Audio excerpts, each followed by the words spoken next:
Hello everyone, welcome back to my channel. तो यहाँ हम देखेंगे आज के शॉर्ट नोट में हमें क्या क्या डिस्कस करना है, क्या क्या लिखना है अपने शॉर्ट नोट में। और हाँ, पहले तो I am really very sorry कि ये मई के महीने में मैं थोड़ा रेगुलर नहीं हूँ, इरेगुलर हूँ इसके लिए।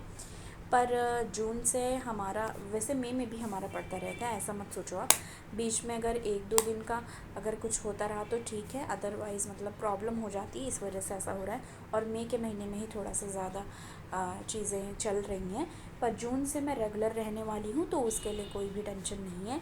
तो आज का देखते हैं हमें क्या पढ़ना है। इसमें है डेथ बाय मेथनॉल। तो पहले हम मेथनॉल से रिलेटेड देखेंगे। ये एक कलरलेस लिक्विड है। और हाँ, जो इस बार एग्ज़ाम दे रहे हैं उनके लिए आप देखोगे तो जितना तक अभी तक आपने पढ़ लिया है उतना ही सफिशिएंट है। आपको ये नहीं है, क्योंकि आपको 10-15 दिन पहले, ठीक है, तक रोक देना होता है। ठीक है, 15-20 दिन पहले तक रोक देना होता है। और एक आध दो अगर आ सकते हैं तो आ सकते हैं, पर जो 24 के लिए तैयारी कर रहे हैं उनके लिए ज़रूरी है। और उसके लिए भी मैंने एक चीज़ बताई थी कि न्यूज़ जो हैं वो रिपीट होते हैं। ठीक है, जो न्यूज़ आर्टिकल्स हम पढ़ते हैं वो रिपीट होते हैं, तो ये थ्रू आउट ईयर चलता रहेगा। तो आपके नोट्स बनते रहेंगे और आप सब्जेक्ट वाइज नोट्स बना रहे होंगे। तो आप ऐसा कर सकते हो, सब्जेक्ट वाइज बनाओगे तो बहुत ज़्यादा नोट्स हो जाएंगे। आप बस ये करो, GS1, GS2, GS3, GS4 ऐसे करके 4 नोट्स बना लो। और आपको पता ही है कि GS1 में कौन कौन सा सब्जेक्ट है, 2 में कौन कौन सा सब्जेक्ट है, 3 में और 4 में। तो उससे रिलेटेड जो भी न्यूज़ रहेंगे आपको उसी नोटबुक में अपने लिखनी है। ठीक है, ओके। तो अब यहाँ मेथनॉल की बात करें तो ये कलरलेस लिक्विड होता है, जो कि कम्प्लीटली क्या है, मिसिबल है वाटर में। और ये एक तरीके से का क्या है, सिंपलेस्ट अल्कोहल CH3OH है। केमिकल बिल्डिंग ब्लॉक है 100 ऑफ एवरीडे प्रोडक्ट्स के लिए। तो मतलब हंड्रेड्स ऑफ दी जो एवरीडे प्रोडक्ट होते हैं उसके लिए केमिकल बिल्डिंग ब्लॉक भी ये है, क्या है वो, मेथनॉल। इसमें क्या क्या आता है, जैसे कि प्लास्टिक है, पेंट है, कार पार्ट्स हैं, जो कार बनाने के लिए पार्ट्स यूज़ होते हैं, कंस्ट्रक्शन मटेरियल, तो ये सब भी इसमें भी मेथनॉल का यूज़ होता है। ऑल्सो क्लीन एनर्जी रिसोर्स, इसको क्लीन एनर्जी जो एक रिसोर्स के तौर पे भी जो है यहाँ पे आइडेंटिफाई किया गया है। यूज़ टू फ्यूल कार, मतलब कार के फ्यूल के लिए, ट्रक के लिए, बसेस के लिए फ्यूल के तौर पे यूज़ होता है। Shape, fuel cell, boiler, cook stoves वगैरह हैं जो, उसमें भी यूज़ किया जाता है मेथनॉल का। और ये इस पर क्या है, फॉर्मली प्रोड्यूस्ड बाई, पहले इसमें बताया जा रहा है कि फॉर्मली जो प्रोड्यूस होता है वो डिस्टिलेशंस ऑफ वुड से, वुड लकड़ी, ठीक है, उससे प्रोड्यूस होता था। अब यहाँ पे देखो, जो डायरेक्ट कॉम्बिनेशन है कार्बन मोनोऑक्साइड गैस का और हाइड्रोजन का इन प्रेजेंस ऑफ कैटलिस्ट, तो यहाँ पे डायरेक्ट कॉम्बिनेशंस भी देखे गए हैं, कार्बन मोनोऑक्साइड गैस और हाइड्रोजन का in the presence of catalyst. Catalyst present होता है ना, जिसके प्रेजेंस में कोई भी रिएक्शन होता है, उसकी बात यहाँ पे की गई है। ओके, अब यहाँ पे हमारा नेक्स्ट एक न्यूज़ है जो कि पॉलिटी एंड गवर्नेंस से रिलेटेड है। राइट टू स्टेटवरी बेल, जिसको कहा जाता है डिफ़ॉल्ट बेल भी, ठीक है। राइट टू स्टेटवरी बेल, जिसको डिफ़ॉल्ट बेल भी कहते हैं, जो अवेलेबल होता है, available to accused person in case when investigation agency fail to complete its investigation. ये तब अवेलेबल होता है, मतलब अवेलेबल टू अक्यूज्ड, ये अवेलेबल होता है अक्यूज के लिए, accused person in cases when investigation agency fail to complete its investigation. जब जो इन्वेस्टिगेशन एजेंसीज होती हैं वो फेल हो जाती हैं कंप्लीट करने के लिए अपने इन्वेस्टिगेशन, उस समय ये अवेलेबल होता है अक्यूज्ड के लिए, अवेलेबल टू अक्यूज, ठीक है, accused person in cases when investigation agency fail to complete its investigation, तो उस समय इसको यूज़ कर सकते हैं। अब यहाँ पे क्या बातें की गई है, अंडर सेक्शन 167 सब क्लॉज 2 में बात की गई है कोड ऑफ CRPC की, CRPC क्रिमिनल प्रोसीजर, ठीक है। तो इसमें बात की गई है maximum time available to investigators is 60 और 90 डेज। जो भी मैक्सिमम टाइम होते हैं इन्वेस्टिगेटर के पास वो 60 से 90 दिन का इसमें होता है। और ये डिपेंड करता है सीरियसनेस कितना है उस ऑफेंस का, ठीक है, जो वो अपराध है उसका कितना सीरियसनेस है, ठीक है, उस पर ये डिपेंड करता है। Right to default bail has been categorised by court in multiple judgement. तो ये जो राइट टू डिफ़ॉल्ट बेल की बात करी जा रही है वो बहुत सारी ऐसे केसेस हैं जिसमें क्या किया गया है, categorise by court in multiple judgement, मतलब बहुत सारे जजमेंट में कोर्ट ने इस चीज़ को कैटेगराइज भी किया है, ठीक है। कहाँ से इस चीज़ को किया गया है, राइट टू आर्टिकल 21, मतलब फ्रॉम आर्टिकल 21। आर्टिकल 21 में क्या कहा जा रहा है, guaranteed right to life and personal liberty. तो आपको ये सबको पता है कि जो आर्टिकल 21 है वो गारंटी करता है लाइफ एंड पर्सनल लिबर्टी। अब देखो, कभी भी यूपीएससी में डायरेक्ट नहीं पूछता, पीसीएस वगैरह में पूछ लेता है, जितने भी पीसीएस के एग्ज़ाम होते हैं, पर इसमें आर्टिकल 21 जैसे इसमें right to life in personal liberty की बात करी गई है, तो जितनी भी चीज़ें लाइफ और पर्सनल लिबर्टी से रिलेटेड आती हैं वो उसके अंदर जितनी भी चीज़ें आती हैं उसको वन ऑफ द ऑप्शन दे करके वो पूछेंगे कि ये किस से रिलेट करता है। तो वहाँ आपको पता होना चाहिए कि आर्टिकल 21 से रिलेट करता है। जैसे कि मैंने आपको पहले बताया था कि 2021 का था एग्ज़ाम, या 2021 का ही शायद था, 20 का या 2021 का, उसमें पूछा था राइट टू मैरी, ठीक है, वंस चॉइस, मतलब अगर किसी की खुद की पसंद से शादी करनी है तो वो किस में आता है। तो इस तरह के क्वेश्चंस पूछता है इनडायरेक्टली, ठीक है, ये भी हमको याद रखना है। ओके, अब यहाँ पे देखो, Achpal versus state of Rajasthan case रहा 2018 का। अब देखो, इसके बाद इन्होंने कुछ केसेस के बारे में भी डिस्कशन किया हुआ है, जिसमें कोर्ट ने क्या कहा, investigation report albeit complete if filed by an authorized investigation officer not bar accused from availing default bail।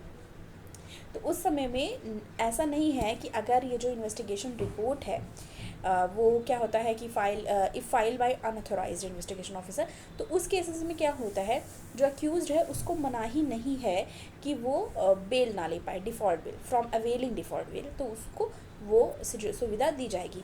एक Rahul versus state of Delhi case है, जिस मिनिस्ट्री ऑफ होम अफेयर 2022, इसमें कोर्ट ने कहा the collection and seeding of samples sent for examination were not free from suspicion, ठीक है।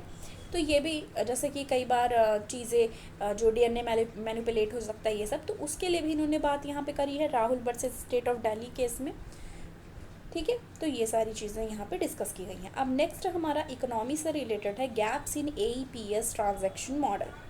तो ये एईपीएस क्या है ये देखेंगे हम। तो इसमें एईपीएस का फुल फॉर्म है आधार इनेबल्ड पेमेंट सिस्टम, उसकी बात यहाँ पे की जा रही है, इकोनॉमी से रिलेटेड है ये एक बैंक लेड मॉडल है जो कि अलाउ करता है ऑनलाइन फाइनेंशियल ट्रांजैक्शन को at point of scale, device and micro ATMs of any bank using Aadhaar authentication. तो आधार यूज़ करके, मतलब आधार ऑथेंटिफिकेशंस के थ्रू ये क्या करती है, जैसे कि माइक्रो एटीएम्स और कोई भी बैंक है उनको ये जो ट्रांजैक्शन है वो अलाउ करती है, ठीक है। ये बैंक लेड मॉडल है, ये हमको याद रखना है। अब इसमें कहा जा रहा है model remove need for OTPs. तो मॉडल ने क्या कर दिया, ये इन्होंने रिमूव कर दिया कि अभी ओटीपी की ज़रूरत नहीं है। ओटीपी जाती थी जो bank account and other financial details की भी इसमें जो need for OTPs, bank accounts and financial details, तो ये भी इन्होंने क्या कर लिया है, इस मॉडल ने रिमूव कर दिया है।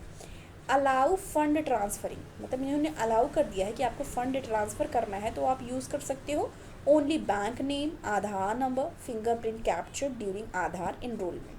तो इसके थ्रू आपका ये जो फंड ट्रांसफ़र है उसकी सुविधा आपको प्रोवाइड की जाएगी according to National Payment Corporation of India. और ये सारी चीज़ें ये याद रखनी है कि ये सारी चीज़ें जो की गई है वो किसके द्वारा की गई है, ये national Payment Corporation of India NPCI ने किया है, ठीक है। नेक्स्ट अगर देखो, यहाँ पे बात की जा रही है neither UIDAI nor NPCI mention clearly whether AEPS enable by default. तो ना ही UIDAI यूनिक आइडेंटिफिकेशन अथॉरिटी जो है, ना ही उन्होंने और ना ही NPCI का फुल फॉर्म ने यहाँ पे देख लिया, National Payment Corporation of India, उन दोनों ही ऑर्गेनाइजेशन ने ऐसा नहीं मेंशन किया है कि किसी भी तरीके का जो ये है AEPS वो डिफ़ॉल्ट है या किस तरीके का है, उन्होंने कुछ भी ऐसे स्टेटमेंट नहीं दिया है। कैशलेस इंडिया एक वेबसाइट है, उसकी बात भी यहाँ पे की गई है, तो यहाँ पे आप स्टार बना लेना, कैशलेस इंडिया जहाँ पे लिखा है। तो ये वेबसाइट जो है वो मैनेज एंड रन बाय मेटी, ठीक है। तो ये याद रखना कि वन ऑफ द ऑप्शन दे दे कि कैशलेस इंडिया कौन मैनेज कर रहा है, तो मेटी के द्वारा ये मैनेज किया जा रहा है। अब आपको ये सारी चीज़ें करने के लिए रिक्वायरमेंट्स किस चीज़ की है, users bank account should be linked with the Aadhaar number, कि जो यूज़र का बैंक अकाउंट है वो लिंक हो आधार नंबर के साथ, ओके। ये हो गया। अब साइंस एंड टेक की बात की जाए, एक आया मशीन लर्निंग से रिलेटेड। और यहाँ पे मेन बात ट्रांसफॉर्मर की भी की गई है, वो भी हम देखेंगे। अब यहाँ पे देखो सब फील्ड ऑफ एआई होता है, ये जो मशीन लर्निंग है वो सब फील्ड है एआई का। एआई मतलब आर्टिफिशियल इंटेलिजेंस का। और ये क्या करता है, हमें teaches computer to solve task based on structure data language audio image. तो ये टीच करता है कंप्यूटर को कि कैसे सॉल्व करना है टास्क, जो कि किसके बेसिस पे आपको सॉल्व करना है टास्क। स्ट्रक्चर डेटा जो फीड किया गया है लैंग्वेज और ऑडियो इमेज के बेसिस पे। एआई बेस्ड ये जो टूल है मशीन लर्निंग का ही जो सब फील्ड है, उसमें कैसे चीज़ों को सॉल्व कर देना है by providing example of input and desired output. मतलब इनपुट डालना है और उस डिज़ायर्ड आउटपुट के बेसिस पे आपको सारी चीज़ें जो हैं क्या कर देनी है, सॉल्व कर देनी है जो भी टास्क दिया गया है। अब यहाँ पे एक बात की गई है डीप न्यूरल नेटवर्क की, DNN। तो इसमें क्या बात की गई है, took over machine learning by storm, replacing classic pipeline of handcrafted feature and simple classifiers. तो मतलब जो सिंपल जो यूज़ पहले किया जाता था हैंडक्राफ्टेड फीचर्स, उसको हटा दिया गया है और over took over machine learning by storm. तो ठीक है, तो अभी मोस्ट ऑफ द चीज़ें एआई बेस्ड हो गई हैं, ये आपको पता है। तो वो जो ट्रेडिशनल मेथड है उसको हटा दिया गया है। कंप्लीट डॉक्यूमेंट और image and generate final output. तो जो ये क्या करता है, ये कंप्लीट करता है डॉक्यूमेंट्स, जो complete document, image, generate file, output, ये सारी चीज़ें इसके द्वारा की जा सकती हैं। ओके, नेक्स्ट है अटेंशन, एक शब्द आया है उसके बारे में हम देखेंगे यहाँ पे। In machine learning allow a model to attention in machine learning allow a model to learn how much importance should be given to different input। तो जो inputs हैं उस पर कितनी importance देनी है ये attention के थ्रू पता चलता है। ठीक है, ट्रांसफॉर्मर शब्द इसमें यूज़ हुआ है जो उसको हम देखेंगे। आप जो चैट जीटीपी है उसमें भी ट्रांसफॉर्मर शब्द का यूज़ हुआ है, तो ये भी याद रखना। 2 पार्ट्स न्यूरल नेटवर्क के हैं। फर्स्ट पार्ट इनकोडर, जिसमें बात की जाती है ingest input sentence in source language English में। और सेकेंड पार्ट होता है डिकोडर। तो बात की गई थी ना यहाँ पे पहले ही कि किस बेसिस पे करना है, यहाँ पे देखो लिखा हुआ है ना कंप्लीट डॉक्यूमेंट और इमेज एंड जनरेट फाइल। तो यहाँ पे रुको, हाँ देखो यहाँ पे है ना important should be given to different input, ये सारी चीज़ें यहाँ पे दी गई हैं। साथ ही साथ यहाँ पे ऑलरेडी ये यहाँ पे दिया गया था कि इनको इनपुट एंड डिज़ायर्ड आउटपुट दिया जाएगा जिसके बेसिस पे इनको चीज़ें जो टास्क है वो करना है। तो सेकेंड पार्ट डिकोडर, पहला part encoder, second part decoder. Decoder में क्या है, generate translated sentence in target language. मतलब एक एग्जांपल देखो, जैसे इसमें है इनकोडर मेरे से कोई और लैंग्वेज है उसमें चीज़ें दी हुई हैं।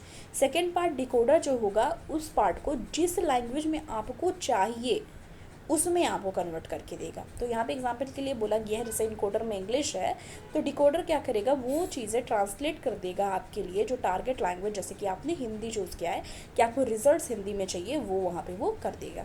तो इस तरीके से इनपुट और आउटपुट की बात यहाँ पर करी गई है। ठीक है, तो ये सारी चीज़ें थी जो हमको आज डिस्कस करनी थी शॉर्ट नोट में।